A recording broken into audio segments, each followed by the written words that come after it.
Portland, Maine, uma cidade pacata na histórica Nova Inglaterra. Mas em 21 de outubro de 2001, Amy St. Laurent, uma assistente administrativa de 25 anos, desaparece no meio da noite. Amy era simpática, amiga e, de acordo com todos, confiável. A Amy é uma menina responsável e ela não apareceu para trabalhar na segunda-feira. Sumir, deixar o gato sem comida e largar as coisas não é uma coisa que ela faria. Eu quero minha irmã de volta. Se alguém puder ajudar de alguma forma, a gente agradece muito. Mas não foi só a família que ficou desesperada. A cidade inteira procurava a Amy. Portland é uma cidade pequena. Todo mundo ficou sabendo. Tinha foto da Amy em todo lugar. Você andava e via em todo o quarteirão. Joe Laughlin, subcomandante da polícia de Portland, ficou encarregado da equipe de detetives do caso. Era muito estranho uma jovem sumir de uma casa noturna no centro de Portland e nunca mais ser vista. Ela simplesmente sumiu e não deixou respostas. O povo queria respostas. Um de nossos melhores repórteres foi para o centro e viu a família fixando cartazes com a foto dela. Eles estavam arrasados. Acho que ninguém conseguia acreditar no que tinha acontecido e se solidarizaram com a família. A polícia só sabia que, na casa noturna, Amy se separou de um amigo perto da meia-noite. E, apesar de procurar, ele não a encontrou no local lotado. Frustrado, foi embora. Depois disso, ela sumiu. A polícia de Portland segue com as buscas de Amy St. Laurent, a assistente administrativa de 25 anos. O tenente Laughlin sente a pressão. Precisa achar Amy, mas tem poucas pistas. E a polícia pede que qualquer informação nova seja relatada. Nós estávamos na estaca zero. Tínhamos só teorias e suposições. Não tinha cena do crime, não tinha corpo, não tinha nenhuma evidência física. 5 dias após o desaparecimento de Amy, indo para a central da polícia, Laughlin ouve uma voz no rádio do carro. 97,9, aqui é Vicky Monroe com suas mensagens espirituais. Foi o momento que mudou o rumo da investigação. Oi, Vicky, meu nome é Jack. Oi, Jack. Jack, a sua mãe e seu pai já morreram? 97,9 no centro de Portland, a médium Vicky Monroe apresentava seu programa semanal. Ela diz ajudar ouvintes a se conectarem com seus entes queridos falecidos. Eu consigo vê-los claramente. Eu escuto e tenho a sensação do que eles sentem ou de como morreram. Seus pais estão bem, vivendo do outro lado. E a sua mãe disse que estava presente quando ela morreu. Estava sim. Segurando a mão dela? Segurei. E falou que ela podia ir. Falei. Tá bom. Enquanto ouvia o rádio, eu pensei, eu vou ligar para essa mulher quando chegar no trabalho e ver se ela me fala onde a Amy tá. Será que uma vidente poderia ajudar um policial a encontrar uma mulher desaparecida? Por que não? Por que não? A minha ideia era de que aquilo talvez pudesse ativar algum pensamento em mim, alguma linha de investigação, alguma informação que pudesse ter passado. Eu sou o Joe Laughlin, tenente do Departamento de Polícia de Portland. Eu gostaria de saber se poderia me ajudar com uma coisa. Conhece o caso Amy St. Laurent? O telefonema do tenente desencadeou uma resposta extraordinária. Eu tremia e sei que comecei a chorar. Ela foi vista pela última vez na casa noturna Pavilion. Fiquei muito impressionada, chocada e bem surpresa, porque ele me falava coisas da pessoa desaparecida e ela foi aparecendo na minha frente. Tem uma pessoa aparecendo pra mim. Ela apareceu na minha frente. Imediatamente vi que teve uma forte visão de Amy. Ela tá me falando que o nome dela é Amy. Tá usando camiseta cinza, escrita do lado. Perguntava o que estava escrito e ela falava Pratt Whitney, o nome de onde ela trabalhava. Para a médium só podia significar uma coisa. JJJJ, tá bom. A primeira coisa que eu senti foi o enjoo característico que tenho. Na mesma hora eu soube que aquela moça tinha morrido. Monroe contou a Laughlin que Amy estava morta e foi além na informação. Eu sabia que era assassinato. Mas ele não estava preparado para o que ela falaria em seguida. Olha, a Amy tá repetindo JJJ, que ele era o nome do homem que matou. Em Portland, Maine, St. Laurent, de 25 anos, estava desaparecida havia 5 dias. Estava viva? Teria sido sequestrada? Onde ela estava? A polícia estava confusa. Desesperado por uma pista, o tenente Joe Laughlin pede a ajuda de Vicky Monroe, uma médium conhecida da rádio local. Monroe teve uma visão apavorante de Amy, que estava morta, vítima de um assassinato brutal e algo mais. Tá bom. Eu vi a Amy e ela descreveu um homem. O nome dele é Jeff. Jeff. Com certeza aquele era o nome do homem que matou a Amy. Jeff, é o que ele está falando. Ele a matou. Ela entrou no carro com ele e novas evidências foram descobertas. Que a última pessoa a ver Amy foi um homem chamado Jeff Gorman. Apenas a polícia tinha aquela informação. Foi estranho. Uma informação muito estranha, sem dúvida. Isso acendeu uma discussão, acendeu um diálogo, uma reflexão, deu início a uma argumentação sobre o que era bom para o caso, porque sempre fazemos isso. A maioria dos casos começa com uma cena do crime e um ponto de partida. Nós tentávamos achar um ponto de partida com Jeffrey Russell Gorman.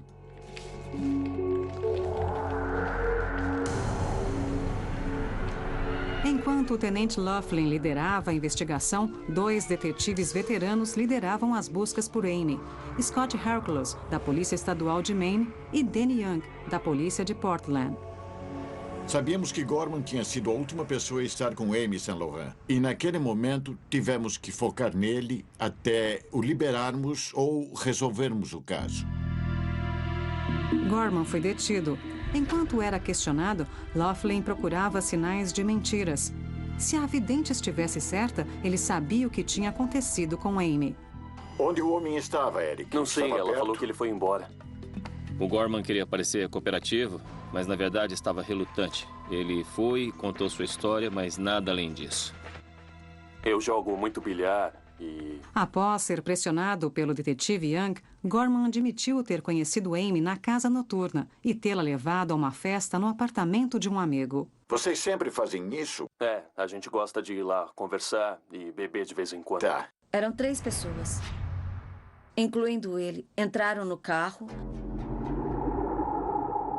Eu acho que ela saiu com Jeffrey Gorman. Primeiro porque não conseguia achar o amigo. Segundo, Gorman conhece muita gente importante, como seguranças, funcionários do bar e gente do tipo. Então ela deve ter sentido uma certa segurança com ele.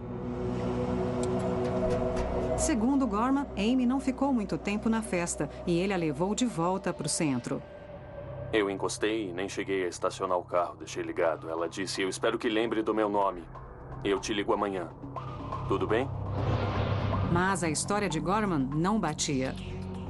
Do outro lado da rua da casa noturna, havia uma joalheria com uma câmera que filmava praticamente a rua toda. Como sabíamos qual era o carro do Gorman, procuramos nas fitas o período falado, mas o carro não apareceu. Então tivemos a prova de que ele tinha mentido. Na época, ele falou que ficava cheio de gente, seguranças com as pessoas que iam e vinham da casa noturna, mas sabíamos que àquela hora da noite a rua estava deserta.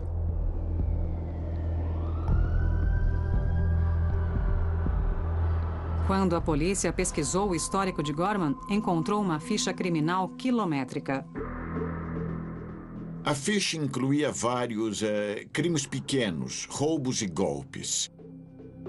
Conhecendo a ficha criminal, que era enorme, e falando com os detetives e pessoas, traçamos o perfil de Russ Gorman, Jeffrey Gorman, como alguém em quem não confiávamos. E nada do que ele disse,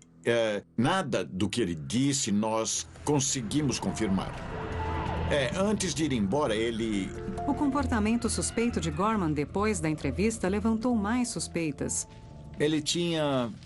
Sabe, um carro bem ruim que nunca limpava e ficava dirigindo naquilo. Os amigos dele falaram uns dias antes, por que você não limpa essa coisa? E ele disse, é um lixo, não faz nenhum sentido limpar esse carro. No dia seguinte, após Amy desaparecer, ele limpou o carro e estava imaculado. Ele começou a mudar a aparência. Raspou a cabeça, fez tatuagens e piercings. Ele pesquisou muito sobre polígrafos e como lidar com a polícia. Se recusou a nos ajudar. Ele mostrava o que nós chamamos de comportamento pós-crime e começamos a montar o caso, com base no fato de que ele não a levou de volta. Nós perdemos um pouco de tempo lá. Não sei aonde ele foi, o que ele fez. Jeff Gorman tornou-se o suspeito número 1 do desaparecimento de Amy St. Laurent, como a vidente Vicky Morrow havia previsto. Não sei se ele voltou. Com certeza. Era Jeff. Era o nome que eles tinham que procurar. Eu tô vendo. Sei. Mas a médium teve visões ainda mais poderosas. Amy mostrou a Vicky onde poderiam encontrá-la. Ela me mostrou um lugar. Era cheio de árvores. Eu escuto água. Tinha água. Eu ouvia água.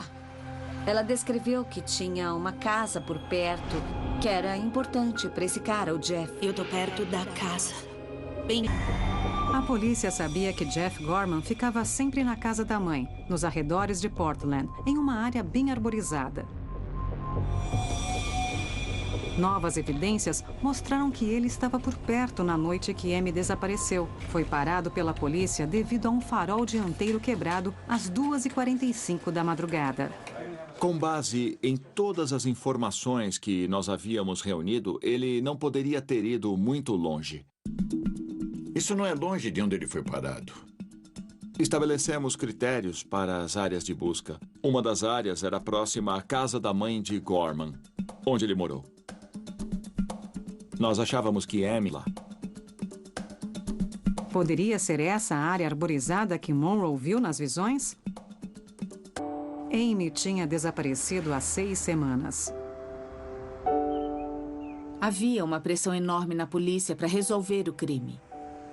Primeiro, porque não sabíamos se isso podia acontecer de novo com outra moça e também para que a família dela soubesse que havia alguma solução. Naquela hora, era apenas Gorman em um carro. Os detetives ficaram muito apegados a ela. Na verdade, chegou uma hora em que eles começaram a se referir a ela como a nossa Amy. Ela era realmente muito legal. Nós tentamos racionalizar esse caso. Trabalhamos duro, mas racionalizamos para não ter que levar tudo para casa à noite. Com a Amy não foi assim, ela ia junto com a gente.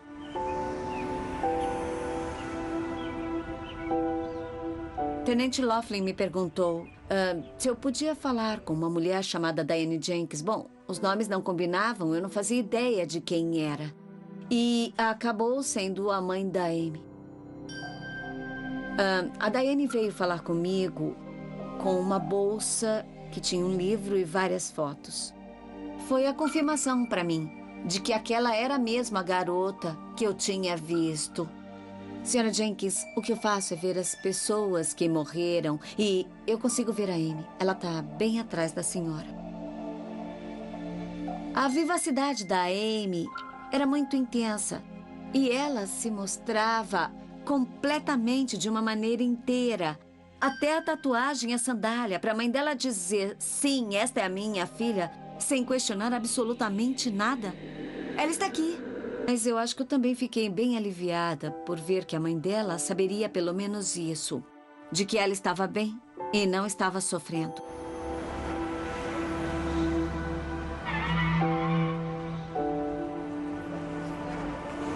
Mas os detetives encontraram outro obstáculo. A mãe natureza. Tínhamos conduzido muitas buscas. E aquela seria a nossa última grande tentativa. A polícia precisava agir rapidamente. Era começo de dezembro e uma nevasca era prevista. Quando começamos a busca de manhã, estávamos todos querendo ir logo, porque a neve estava vindo, era iminente. Aconteceria naquele dia. A neve deve ter impedido cachorros da polícia de indicar a cova que havia sido cavada há 4 ou 5 meses. Urgência é a palavra que resume o que nós sentíamos. Precisávamos achá-la. Danny e Scott acreditavam que íamos encontrá-la. Eu falava, cara, não sei como vamos fazer isso. Sabe, era como procurar agulha no palheiro. Como Monroe previra, a polícia acreditava que a resposta do desaparecimento de Amy estava enterrada naquela floresta. Era um território muito familiar a Jeffrey Russ Gorman. A casa da mãe dele fica a mais ou menos uns 500 metros daqui. Ele já passou por essas trilhas muitas vezes. Pescou nesses lagos. Se você olhar aqui, dá para ver água a uns 15 metros daqui. Eu escuto água. Por horas, a polícia percorreu a floresta e então... Escuto água. O nome é Jeff. Às 2:30 da tarde, o time de busca estava andando na área. E então chegaram num lugar por aqui, onde a terra estava fofa e eles acharam que era muito estranho. Recuaram e olharam e acharam depressões, terra fofa e marcas recentes de pá. Seria o que tanto procuravam? Os cachorros foram na frente e correram para esse pinheiro bem aqui. E ficaram latindo. Pouco e procurei e consegui sentir um braço. A escavação forense continuou até tarde da noite. Mas teriam achado o corpo de Amy?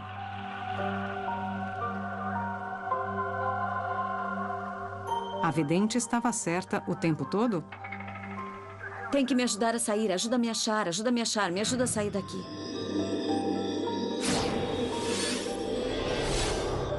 Era dia 8 de dezembro de 2001. Nas últimas 6 semanas, achar Amy St. Laurent havia consumido a polícia de Portland, Maine. Amy era o tipo de filha que você teria orgulho em ter. Na época, eu tinha uma filha com a idade dela. E isso marcou, foi algo bem próximo de nós. A Amy era o tipo de vítima, o tipo de pessoa que devemos proteger. É o motivo do nosso trabalho e precisávamos concluir isso por ela. Eles estavam perto. A vidente Vicky Monroe descreveu onde deveriam procurar o corpo. Tô vendo uma casa. Tem uma casa, tem uma casa. E tem água. Eu posso ouvir água. É o Jeff. Ela também disse o nome do responsável à polícia. O homem que fez isso a ela foi o Jeff. Jeff Gorman era o suspeito principal na investigação, mas a vidente sabia ainda mais. Então a Amy me falou, estou embaixo de alguma coisa. Eu não consigo sair. O que isso significava? A polícia estava prestes a descobrir. Quando estávamos fazendo a exumação forense, eu lembro de ter achado um pedaço de compensado. E o que a Vicky falou veio à tona na hora que ela estava debaixo de algo.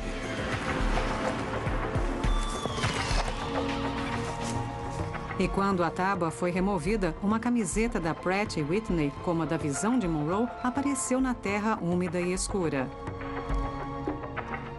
Naquele momento, soubemos que era Amy.